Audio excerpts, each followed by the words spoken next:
आपका स्वागत करता हूं अपने YouTube channel ageing skill institute. आज मैं क्लास 11 के फाइनेंशियल अकाउंट का चैप्टर 1 डिस्कस करने वाला हूं, इंट्रोडक्शन टू अकाउंटिंग। इस सेशन में मैं ये समझाने की कोशिश करूंगा अकाउंट्स क्या होता है, अकाउंटिंग क्या होता है और वो बिजनेस के पॉइंट ऑफ व्यू से कितना इंपॉर्टेंट है और क्या रोल प्ले करता है।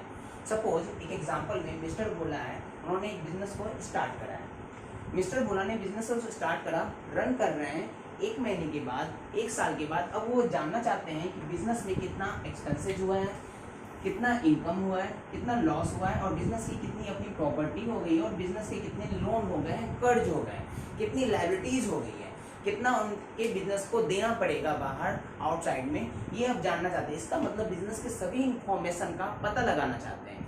तो मैं आपको समझा दूं, ये सभी इंफॉर्मेशन उन्हें सिर्फ और सिर्फ अकाउंटिंग से ही मिल सकता है। अब आप समझ रहे होंगे कि आपके इस न्यू चैप्टर में न्यू सब्जेक्ट जो अकाउंट्स है, फाइनेंशियल अकाउंटिंग है, उसमें एक बिजनेस के इंफॉर्मेशन के बारे में पढ़ना है। अब तक तो आप समझ में आ रहा होगा कि अकाउंटिंग क्या रोल प्ले करता है बिजनेस में। इसका मतलब जो इंपॉर्टेंट बिजनेस की सभी जानकारी है वो हमें अकाउंटिंग से ही मिल सकता है। क्लियर है बातें? अब मैं अकाउंटिंग के पूरे प्रोसेस को डील करने वाला हूँ। फर्स्ट प्रोसेस जो एक स्टेप्स 1 भी कह सकते हैं अकाउंटिंग का, identification of financial transactions and events. इसका मतलब क्या है? सपोज थोड़ा सा कि मिस्टर भोला ने अपने बिजनेस में कुछ ट्रांजैक्शंस करे हैं। कुछ ट्रांजैक्शंस हो सकते हैं 10, 15, 20, 1 साल तक बहुत सारे ट्रांजैक्शंस हो सकते हैं। यहाँ पे मैंने 2 एग्जाम्पल लिए हैं। First example 3 boxes of goods purchase for the business. Mister Bhola ने फर्स्ट एग्जाम्पल वाले ट्रांजेक्शन्स में 3 बॉक्सेज गुड्स का परचेज करा है बिजनेस के लिए। एंड सेकेंड एग्जाम्पल में उन्होंने जो ट्रांजेक्शन्स करे हैं वो इलेक्ट्रिसिटी बिल पे करा है, वो भी घर का, अपने घर का इलेक्ट्रिसिटी बिल पे कर दिया है। तो फर्स्ट ऑफ ऑल जो फर्स्ट स्टेप है, हमें ये देखना है कि you have to find out, you have to identify which is transaction of business transactions. आपको ये समझना होगा कि जितने भी ट्रांजेक्शंस हुए हैं उसमें से कौन सा ट्रांजेक्शन केवल और केवल बिजनेस ट्रांजेक्शंस है। क्लियर है बातें? तो यहाँ पे फर्स्ट स्टेप में आपने ये देखा कि गुड्स परचेज जो हुआ है और बिजनेस के लिए जो हुआ है वही हमारा बिजनेस ट्रांजेक्शंस है। अदरवाइज जो घर के लिए इलेक्ट्रिसिटी बिल पे हुआ है वो हमारा बिजनेस ट्रांजेक्शंस नहीं है। यस, ये बिजनेस के लिए गुड्स परचेज किया गया था तो ये बिजनेस ट्रांजेक्शंस है। ये बिजनेस की इलेक्ट्रिसिटी बिल नहीं थी तो ये बिजनेस ट्रांजेक्शंस नहीं है। समझ में आना है? तो आपने फर्स्ट स्टेप में ये देखा कि किसी भी ट्रांजेक्शन्स में हमें ये पहचानना होता है कि बिजनेस ट्रांजेक्शन कौन कौन से हैं। अब पहचानने में बिजनेस ट्रांजेक्शन को, आइडेंटिफाई ट्रांजेक्शन की मेजरिंग करनी है। मेजरिंग का मतलब होता है measurement in terms of money, यानी हमें जो बिजनेस ट्रांजेक्शन है, जैसे कि मैंने यहाँ पे आइडेंटिफाई करा था 3 बॉक्सेज ऑफ गुड्स परचेज, ये बिजनेस ट्रांजेक्शन्स था। अब हमें ये पता करना है कि इस ट्रांजेक्शन्स की मनी वैल्यू क्या है। इस ट्रांजेक्शन्स की यहाँ पे हमें मनी वैल्यू पता करनी है कि एक्चुअली इसमें मनी वैल्यू कितना इन्वॉल्व है। तो यहाँ पे मैं एग्जांपल के तौर पे से ₹20,000 ये मैं मान लेता हूँ कि इस ट्रांजेक्शन्स की जो वैल्यू है 20,000 रुपीज़ है। ये सेकेंड स्टेज। फर्स्ट स्टेप में क्या था कि पहले ट्रांजेक्शन्स को आइडेंटिफाई करना है कि ये बिजनेस ट्रांजेक्शन्स हैं या बिजनेस ट्रांजेक्शन्स नहीं है। सेकेंड में क्या करना था, इस बिजनेस ट्रांजेक्शंस में मनी इन्वॉल्वमेंट, मनी वैल्यू कितनी है वो पता करना था। हमने सेकेंड स्टेप भी पूरा कर लिया।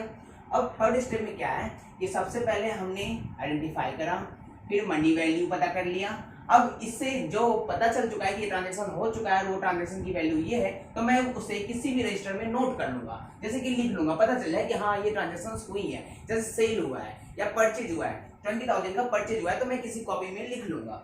जिस रजिस्टर पे लिखी जाती है, ये एक रजिस्टर है, इस रजिस्टर पे हम गुड्स परचेज 20,000 लिख दिया। इसी रजिस्टर को आगे आप लोग पढ़ोगे जर्नल के नाम से, आगे आप लोग पढ़ोगे इसी रजिस्टर को जर्नल कहते हैं। इसका मतलब ये रजिस्टर कौन सा है? जर्नल। और इस जर्नल में क्या होता है, जितने तरह के बिजनेस ट्रांजेक्शंस हैं, चाहे वो सेल हो, परचेज हो, इनकम, एक्सपेंसेस, जितने टाइप के ये जो ट्रांजेक्शंस हैं वो होंगे बिजनेस की, तो इसी रजिस्टर में फर्स्ट रिकॉर्डिंग होती है और फर्स्ट रिकॉर्डिंग जिस बुक में होती है वो जर्नल कही जाती है। बात समझ में आ रही है? यहाँ तक फोर्थ स्टेप्स पे आ गए। फर्स्ट स्टेप था आइडेंटिफिकेशन, देन इसकी मेजरमेंट हो गई और फिर मेजरमेंट होने के बाद इसकी रिकॉर्डिंग हो गई। आपने रिकॉर्डिंग कर लिया एक जर्नल में। इसमें क्या क्या रिकॉर्डिंग? परचेज, गुड्स परचेज, फिर से परचेज और आपने बार बार परचेज रिकॉर्डिंग कर लिया। नेक्स्ट गुड्स सेल हुआ है, बार बार से गुड्स सेल कर रहे थे आप, तो बार बार आपने रिकॉर्डिंग करते चले गए, यानी आपने जनरल में सभी ट्रांजेक्शन की रिकॉर्डिंग कर लिया। अब जो फोर्थ स्टेप्स है वो है क्लासिफिकेशन। क्लासिफिकेशन के अंतर्गत क्या होगा, पर्टिकुलर ट्रांजेक्शन के लिए अलग अलग रजिस्टर बनाने हैं आपको। जैसे मैं मान लेता हूँ ये परचेज की रजिस्टर है, ये मैं मान लिया परचेज का रजिस्टर है, तो जितने भी परचेज से रिलेटेड ट्रांजेक्शन्स हैं वो सभी एक रजिस्टर पे आप नोट कर लोगे। परचेज इसकी भी ट्रांजेक्शन्स यहाँ पे, ये यहाँ पे और ये भी यहाँ पे, सभी मैंने एक रजिस्टर पे लिख लिया है। ओके, उसी तरीके से यहाँ पे एक सेल का रजिस्टर बनाऊंगा और सारे सेल के ट्रांजेक्शन्स को मैं यहाँ पे लिख दूंगा, cell cell cell cell.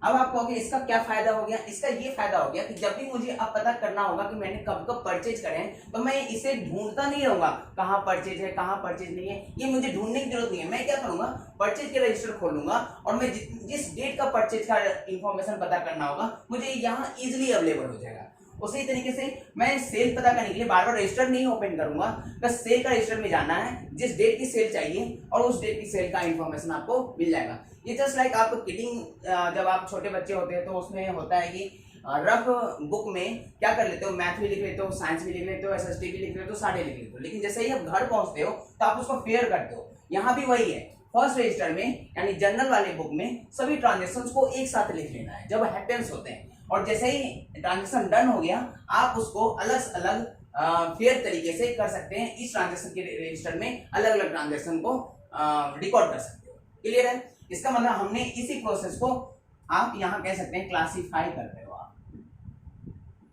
Classify कर रहे हो, यानी अलग अलग ट्रांजेक्शन को अलग अलग रजिस्टर में नोट डाउन कर रहे हो। क्लियर है यहाँ तक बात है? अच्छा, जितने भी रजिस्टर आप अलग अलग करोगे इसी रजिस्टर को आगे आप पढ़ोगे, इसे कहा जाता है लेजर। आगे आप पढ़ोगे इसी रजिस्टर को कहा जाता है लेजर। क्लियर बात है? इसका मतलब क्या हो गया, आपने रजिस्टर में रिकॉर्ड करा और उस रजिस्टर से फिर आगे आपने क्लासिफाई कर दिया और जितने अलग अलग रजिस्टर बने उसे आप लेजर कह रहे हैं।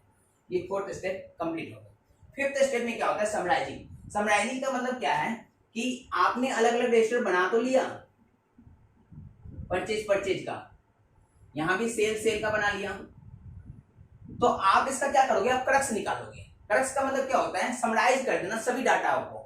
अब मैं बार बार परचेज इतने रुपए का, परचेज इतने रुपए का, मैं बार बार नहीं बोलूंगा, मैं डायरेक्ट बोलूंगा ऐसा करो जी टोटल परचेज बताओ कितने का है, तो मैं यहाँ एक बार टोटलिंग कर लूंगा, से ₹60,000, तो मुझे पता चल गया कि टोटल परचेज बिजनेस ने उस पर्टिकुलर पीरियड तक 60,000 का परचेज करा है। क्लियर है बात है? उसी तरीके से मैं बार बार सेल को ऐड नहीं करता रहूंगा, मैं एक बार निकाल लूंगा टोटल सेल कितना हो गया, ₹80,000, तो अब मुझे पता चल गया है कि टोटल सेल 80,000 का है। तो इससे ये पता चल गया बिजनेस ने अब तक टोटल सेल 80,000 का करा है। ये पूरा समरी निकाल लिया मैंने। ये बात क्लियर है यहाँ तक?